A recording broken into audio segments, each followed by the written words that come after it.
السلام علیکم ورحمۃ اللہ وبرکاتہ۔ الحمد للہ الذی خلق السماوات والارض وجعل الظلمات والنور ثم الذین کفروا بربهم یعدلون هو الذی خلقکم من طین ثم قضى اجلا وأجل مسمى عنده ثم أنتم تمترون وهو الله في السماوات وفي الأرض يعلم سركم وجهركم ويعلم ما تكسبون والصلاة والسلام على من بعث إلى كافة الناس بشيرا ونذيرا وداعيا إلى الله بإذنه وسراجا منيرا أما بعد فأعوذ بالله من الشيطان الرجيم بسم الله الرحمن الرحيم ربنا إني أسكنت من ذريتي بواد غير ذي زرع عند بيتك المحرم ربنا ليقيموا الصلاة فاجعل أفئدة من الناس تهوي إليهم وارزقهم من الثمرات لعلهم يشكرون وقال الله تعالى الحج أشهر معلومات فمن فرض فيهن الحج فلا رفث ولا فسوق ولا جدال في الحج وما تفعلوا من خير يعلمه الله وتزودوا فإن خير الزاد التقوى واتقون يا أولي الألباب وقال النبي صلى الله عليه وسلم الحج المبرور ليس له جزاء إلا الجنة صدق الله العظيم وصدق رسوله النبي الكريم ونحن على ذلك لمن الشاهدين والشاكرين والحمد لله رب العالمين۔ ناظرین کرام، اس وقت آپ دیکھ رہے ہیں اقرا ٹی وی پر لائیو Q&A کا پروگرام۔ مفتی محمد اشفاق آپ کی خدمت میں حاضر ہیں، اور حج کے مہینے شروع ہو چکے ہیں۔ قرآن مجید میں الحج اشہر معلومات کہا ہے، حج کے مقررہ مہینے ہیں۔ مفسرین نے اس آیت کی ضمن میں لکھا ہے ذی قعدۃ شوال المکرم، ذی قعدۃ الحرام اور ذی الحجہ کے 15 دن، گویا 2 مہینے اور 15 دن یہ حج کے مہینے ہیں۔ ویسے حج جو ادا کیا جاتا ہے وہ 5 دنوں کا حج ہوتا ہے، لیکن جو حج کا احرام باندھا جاتا ہے وہ ارلی سے ارلی، جلدی سے جلدی اگر احرام باندھنا ہے تو شوال کی 1 تاریخ کو حج کا احرام باندھا جا سکتا ہے، اس سے پہلے نہیں۔ گویا جیسے ہی رمضان ختم ہوتا ہے حج کے مہینے شروع ہو جاتے ہیں۔ حج کے لفظی معنی ہے قصد اور ارادہ کرنا، اور اصطلاح شریعت میں حج کے معنی ہے مخصوص افعال کا مخصوص طریقے سے، مخصوص جگہ پر، مخصوص دنوں میں، مخصوص ہیئت کے ساتھ ادا کرنا، یہ حج ہے۔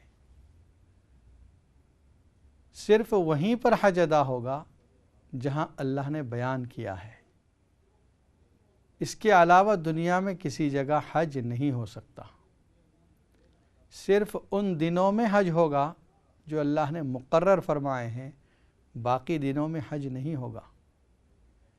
صرف اسی طریقے پر حج ادا کیا جائے گا جو اللہ نے نبی اکرم صلی اللہ علیہ وسلم کے ذریعے سے بیان کیا، اس کے علاوہ کسی اور طریقے سے نہیں ہوگا۔ تو گویا ایک مخصوص طریقے سے مخصوص اعمال کا مخصوص دنوں میں ادا کرنا، مخصوص جگہ پر، یہی حج ہے۔ کعبۃ اللہ جو اللہ کا گھر ہے، جس کو ہم بیت اللہ بھی کہتے ہیں، اللہ کے لیے کوئی مقام نہیں، کوئی جگہ نہیں، لیکن اس بیت کو، اس گھر کو اللہ کے ساتھ ایک نسبت ہے عظمت و شرافت کے اعتبار سے، ورنہ اللہ کی ذات لامحدود اللہ کی ذات جسم و جسامت سے پاک ہے، نہ وہ کسی گھر میں سما سکتی ہے، نہ اسے گھر کی ضرورت ہے، تو اس گھر کو ہم نے اللہ کے ساتھ منسوب کیا ہے ایک عظمت اور شرافت کی وجہ سے۔ اور اس کعبۃ اللہ کے اور بھی نام ہیں۔ کعبہ کے معنی ہوتے ہیں اٹھا ہوا حصہ، چونکہ یہ حصہ زمین میں اطراف میں ایک اٹھا ہوا حصہ تھا، اس وجہ سے اس کو کعبہ کہا گیا۔ اور بعضوں نے کہا کعبے کے معنی ہوتے ہیں چوکور، چونکہ 4 اس کے کارنر تھے، اس وجہ سے اس کو کعبہ کہا گیا۔ اس کو بیت العتیق بھی کہا گیا۔ بیت العتیق کے معنی ہوتے ہیں پرانا مکان۔ پرانا کیوں؟ سب سے اولڈ مکان۔ ان اول بیت وضع للناس للذی ببکۃ مبارکا وہدی للعالمین، سب سے پہلا وہ گھر جو اللہ کی عبادت کے لیے لوگوں کے لیے بنایا گیا دنیا میں، وہ بیت اللہ ہے۔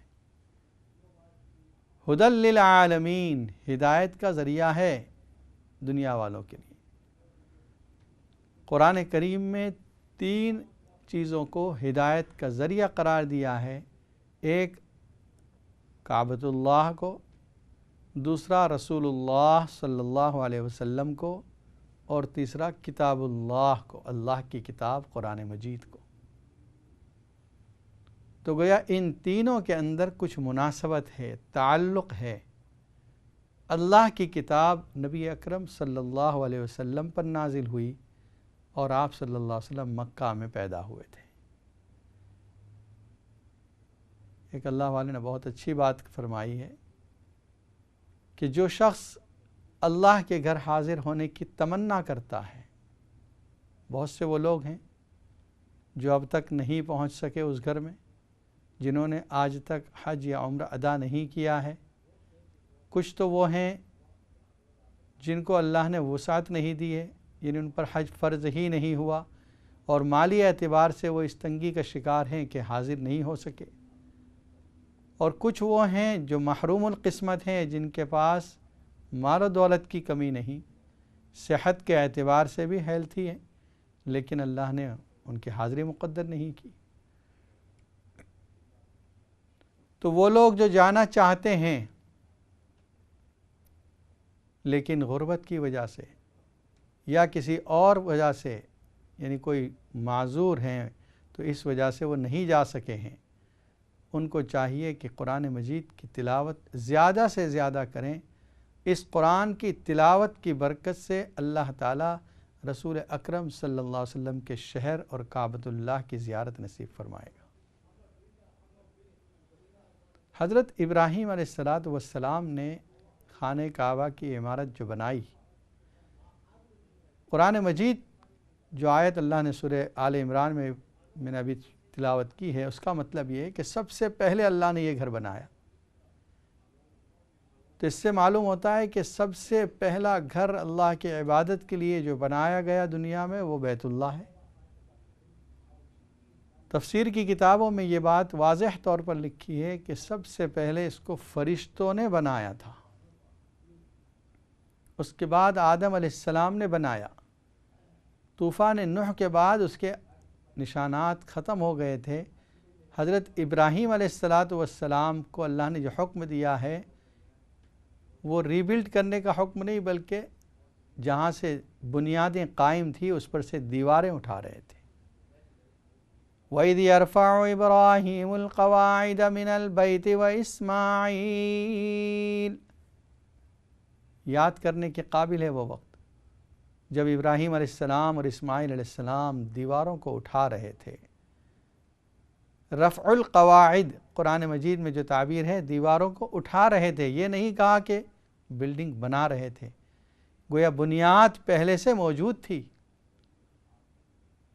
اس بنیاد پر دیوار اٹھانا یہ ابراہیم علیہ السلام نے کیا۔ لیکن اللہ نے ابراہیم علیہ السلام کی اس تعمیر کو ایسا قبول فرمایا کہ جب سے ابراہیم علیہ السلام نے بنایا تھا، وہاں سے لے کر کبھی ایسا دور نہیں گزرا، کبھی کوئی ایسا زمانہ نہیں آیا جس میں بیت اللہ کے نشانات ختم ہو گئے ہوں۔ ہر زمانے میں ہر وقت باقی رہا ہے۔ یہ ابراہیم علیہ السلام کی تعمیر کی قبولیت ہے۔ اللہ نے ابراہیم علیہ السلام کو عراق سے ہجرت کرنے کا حکم دیا، مکہ مکرمہ آئے اور یہاں پر حضرت اسماعیل علیہ السلام اور ہاجر علیہ السلام جو دوسری بیوی ہیں آپ کی، ان کے ساتھ جب اللہ نے یہاں پر ابراہیم علیہ السلام رہے تو اللہ نے حکم دیا اس خانہ کعبہ کی دیواروں کو اٹھائیں۔ ایک عجیب انداز میں باپ بیٹا اللہ کے اس حکم کو پورا کر رہے ہیں۔ جہاں تک ہاتھ پہنچ رہے تھے دیواریں اٹھا دی، پھر دعا کی، اللہ میں چاہتا ہوں تیرا گھر بہت اونچا بناؤں، لیکن میرے ہاتھ یہیں تک پہنچ رہے ہیں۔ اللہ نے حضرت جبرائیل علیہ السلام کے ذریعے ایک پتھر دیا، کہا اس پر کھڑے رہ کر اس کی تعمیر کیجئے۔ وہ پتھر کیا تھا؟ لفٹ کا کام کر رہا تھا، جب کبھی ضرورت ہوتی نیچے آنے کی نیچے آتا، اوپر جانے کی اوپر آتا۔ ابراہیم علیہ السلام نے اس پر کھڑے رہ کر کعبے کی عمارت کو اونچی بنا دی، بطور معجزے کہ اللہ نے اس پتھر پر ابراہیم علیہ السلام کے فٹ پرنٹ، نشانات قدم جما دیے۔ نارملی انسان جب کیچڑ پر، سانڈ پر، ریتی پر چلتا ہے اس وقت نشانات بنتے ہیں، لیکن جب نارمل زمین پر یا پتھر پہ چلتا ہے تو اس کے نشانات نہیں پڑتے۔ اللہ نے بطور معجزے کے ابراہیم علیہ السلام کے نشانات قدم کو اس پتھر پر جما دیا۔ یہی پتھر آج بھی مقام ابراہیم کے اندر محفوظ کیا ہوا ہے، جو خانہ کعبہ کے دروازے کے سامنے ایک کیج کی شکل میں ہے، اس کے اندر رکھا ہوا ہے وہ پتھر جس پر ابراہیم علیہ السلام نے کھڑے رہ کر خانہ کعبہ کی تعمیر کی تھی۔ اس خانہ کعبہ کے ایک کارنر پر حجر اسود رکھا ہوا ہے۔ وہ حجر اسود جس کو آدم علیہ السلام کے ساتھ اللہ نے بھیجا، دودھ سے زیادہ سفید تھا یہ پتھر۔ ایک زمانے تک اس کو حجر ابیض کہا جاتا تھا، وائٹ سٹون۔ اس کے بعد لوگوں کے گناہوں کو جذب کرتے کرتے اس کے اندر کالا پن آ گیا، پھر اس کو حجر کہا گیا اور اس کے بعد حجر اسود کہا گیا۔ اس پتھر کے اندر یہ عجیب تاثیر ہے کہ جو شخص بھی اس کا بوسہ لیتا ہے یا استلام کرتا ہے، اس کی طرف اشارہ کرتا ہے، اللہ تعالیٰ اس کے گناہوں کو معاف کر دیتے ہیں اور یہ پتھر ان کے گناہوں کو چوس لیتا ہے۔ نبی اکرم صلی اللہ علیہ وسلم نے اس پتھر کا بوسہ لیا ہے۔ اسی لیے سنت ہے کہ جو حاجی حج کے لیے جاتا ہے یا عمرے کے لیے جاتا ہے اس پتھر کا بوسہ لے۔ اور حدیث میں آیا ہے کہ اس کی دو آنکھیں ہیں، قیامت کے دن یہ اپنی طرف اشارہ کرنے والے اور اپنے بوسہ لینے والوں کے لیے گواہی دے گا۔ خود خانہ کعبہ، وہ جو بلڈنگ ہے، وہ جگہ جو ہے، اللہ کی تجلیات کا مرکز ہے۔ جب دنیا کو اللہ نے پیدا کرنا چاہا، پانی ہی پانی تھا، اللہ نے ایک تجلی اسموک کی شکل، دھوئیں کی شکل میں نازل فرمائی، جو تھک ہو کر، گاڑھی ہو کر ایک جگہ جم گئی۔ اس کے بعد اللہ نے اس کو پھیلا دیا۔ وہ جو مرکز تجلی تھا، سینٹر پوائنٹ آف تجلی، وہ خانہ کعبہ اور مکہ مکرمہ کی جگہ، حرم کی جگہ تھی۔ اس کو پھیلانے کے بعد پھر پوری دنیا بڑھ گئی، اور آج بھی ہر وقت 120 اللہ کی رحمتیں خانہ کعبہ پر برس رہی ہیں۔ 60 ان لوگوں کو ملتی ہے جو وہاں طواف کر رہے ہوتے ہیں، 40 ان لوگوں کو ملتی ہے جو وہاں نماز ادا کر رہے ہوتے ہیں، اور 20 یعنی 20 ان لوگوں کے حصے میں آتی ہیں جو صرف خانہ کعبہ کی زیارت کر رہے ہوتے ہیں، دیکھ رہے ہوتے ہیں بیٹھے بیٹھے۔ گویا اس مرکز تجلی کو دیکھنا بھی ثواب سے خالی نہیں، وہاں نماز پڑھنا ثواب سے خالی نہیں، بلکہ دنیا کے اندر اور جگہوں پر نماز پڑھنے کی بنسبت وہاں نماز پڑھنا 100,000 ٹائم، 1,00,000 گنا زیادہ ثواب رکھتا ہے۔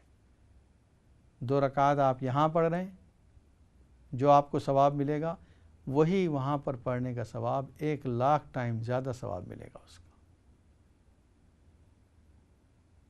محی الدین ابن عربی رحمۃ اللہ علیہ ایک صاحب کشف بزرگ تھے، وہ فرماتے ہیں جب میں حج کے لیے گیا میں نے حرم خانہ کعبہ کے سامنے بیٹھ کر دعا کی اللہ سے، مجھے کشف ہوا اللہ کی رحمت بارش کی طرح برس رہی ہے خانہ کعبہ پر، اور اس کا ریفلیکشن جو اس کا عکس ہو رہا ہے دنیا میں جاتا ہے، تمام ان جگہوں پر وہ عکس جا رہا ہے جہاں مسجدیں آباد ہیں۔ تو ہمارے محلے کی مسجدیں، ہمارے شہروں کی مسجدیں، ہماری بستیوں کی مسجدیں جسمانی اعتبار سے بھی خانہ کعبہ سے متعلق ہیں، کنیکشن ہیں، اس لیے کہ اس کا رخ خانہ کعبہ کی طرف ہے، اور روحانی اعتبار سے بھی کنیکشن ہے اس کا کہ جو اللہ کی رحمت خانہ کعبہ پر نازل ہو رہی ہے اس کا عکس ہماری مسجدوں پر آ رہا ہے۔ یہی محی الدین ابن عربی فرماتے ہیں کہ جب میں مدینہ طیبہ گیا وہاں میں نے مکاشفہ کیا اللہ کی رحمت روضہ نبی صلی اللہ علیہ وسلم پر بارش کی طرح برس رہی ہے، اس کا ریفلیکشن، اس کا عکس دنیا میں ان تمام جگہوں پر جا رہا ہے جہاں پر اللہ کے رسول صلی اللہ علیہ وسلم کی حدیثوں کی تعلیم دی جا رہی ہے۔ تو ہمارے مدارس، دینی مجلسیں یہ اللہ کے رسول صلی اللہ علیہ وسلم کے روضے کے ساتھ متعلق ہیں، کنیکٹڈ ہیں کہ وہاں اللہ کی رحمت نازل ہو رہی ہے، اس کا عکس یہاں تک پہنچ رہا ہے۔ حتیم ایک حصہ ہے وہاں پر خانہ کعبہ کے اندر۔ جیسے ہی حجر اسود کارنر سے آگے بڑھتے ہیں تو جو پہلا کارنر آتا ہے وہ عراقی کارنر جس سائڈ پر عراق ہے، اور دوسرا کارنر جو آتا ہے وہ شامی کارنر جس سائڈ پر شام واقع ہے۔ اس دو کارنر کے سامنے ایک 4 فٹ اونچی بلڈنگ ہے، یہ دیوار ہے جو خالی ہے، یعنی بیچ میں خالی حصہ ہے اور پھر دیوار بنی۔ اس کی حقیقت یہ ہے کہ ابراہیم علیہ السلام نے جو خانہ کعبہ کی تعمیر کی تھی وہ خانہ کعبہ اس دیوار کو شامل تھا، انکلوڈ تھا یہ حصہ۔ نبی اکرم صلی اللہ علیہ وسلم کے زمانے میں، نبوت سے پہلے کی بات ہے، جب قریش نے خانہ کعبہ کی تعمیر کی اس وقت یہ طے کیا کہ صرف حلال مال ہی اس میں دیا جائے، یعنی ہم جو تعمیر کر رہے ہیں اللہ کے گھر کی عظمت ان کے دلوں میں بھی تھی، تو یہ طے کیا کہ ہر شخص اپنا حلال مال ہی اس میں دے گا۔ لوگ لے کر آئے اور کام شروع ہوا۔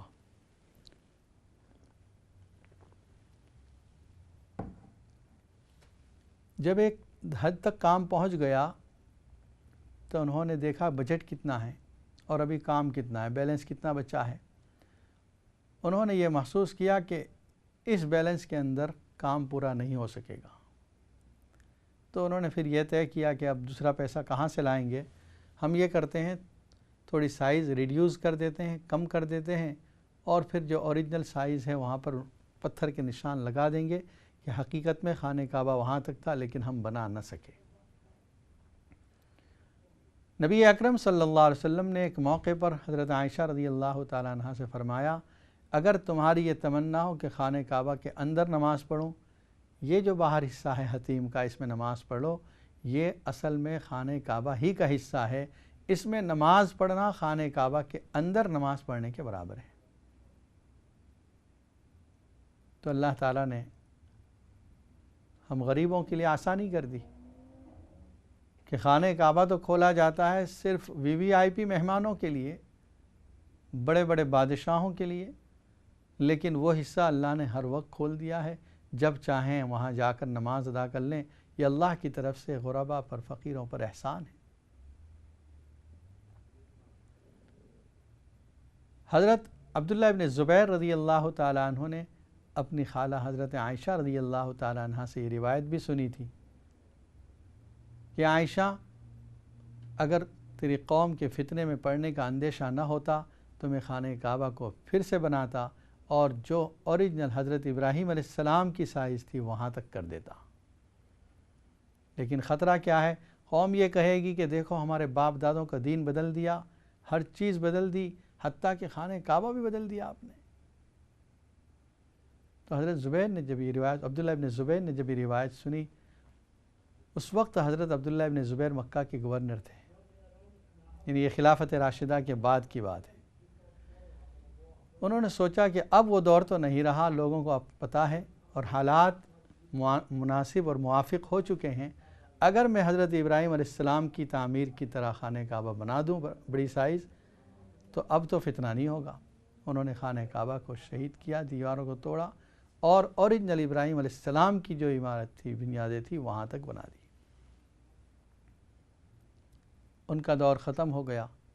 حجاج ابن یوسف کا دور آیا، اور بادشاہوں کا طریقہ ہوتا ہے کہ اگلے بادشاہ نے جو کیا ہے اس کے اگینسٹ میں کچھ کرنا۔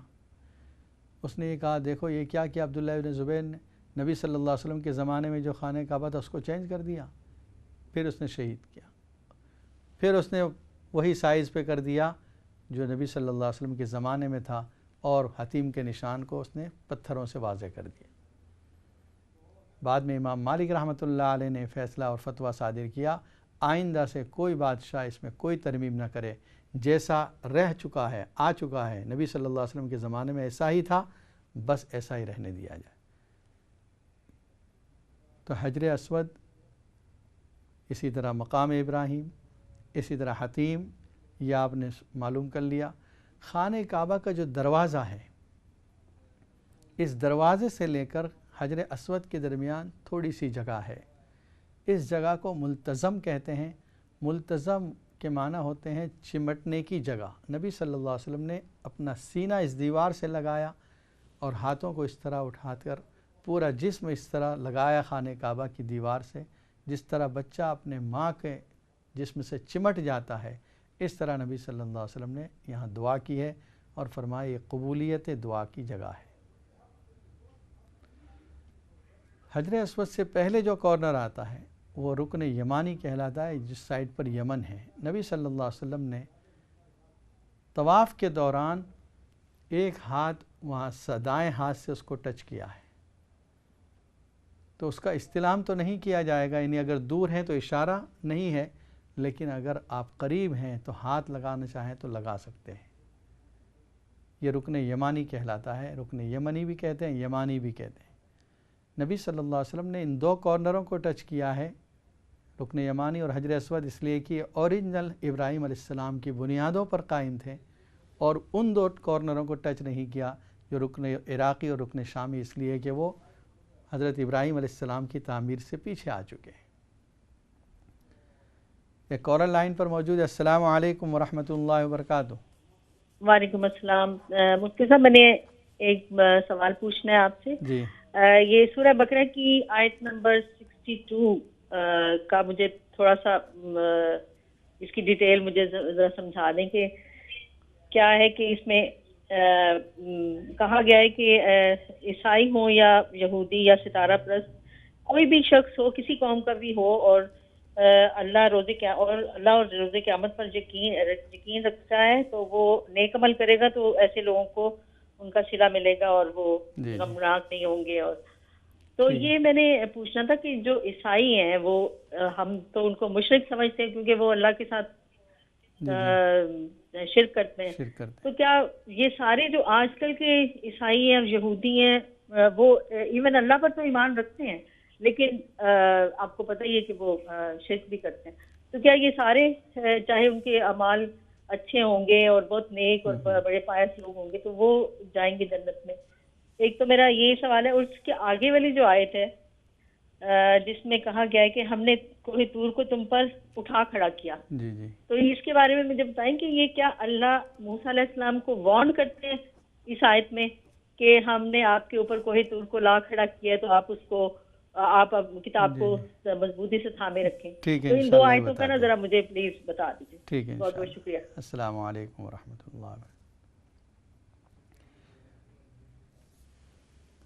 ناظرین کرام، آپ جانتے ہیں انشاءاللہ بریک کے بعد اس سوالات کے جوابات دیے جائیں گے، اور سوال و جواب کا سلسلہ دوسرے سیگمنٹ میں، دوسرے حصے کے اندر بھی جاری رہے گا انشاءاللہ۔ اور یہ جو سوال و جواب کا سلسلہ ہے انشاءاللہ 8 بجے تک جاری رہے گا۔ ہم نے جو گفتگو کی ہے آج، اس گفتگو کو پہلے مکمل کر لیتے ہیں۔ ایک دوسری چیز جو شعائر میں سے ہے، صفا اور مروہ ہے۔ ان الصفا والمروۃ من شعائر اللہ، بے شک صفا اور مروہ اللہ کی یادگار ہیں۔ نبی اکرم صلی اللہ علیہ وسلم نے جب عمرہ کیا ہے تو جیسے ہی آپ طواف کر کے فارغ ہوئے، 2 رکعت نماز پڑھی، زمزم کا پانی پیا اور اس کے بعد صفا اور مروہ پر گئے۔ وہاں پر آپ نے سعی کی اور یہ آیت پڑھتے ہوئے گئے، ان الصفا والمروۃ من شعائر اللہ فمن حج البیت او اعتمر فلا جناح علیہ ان یطوف بہما۔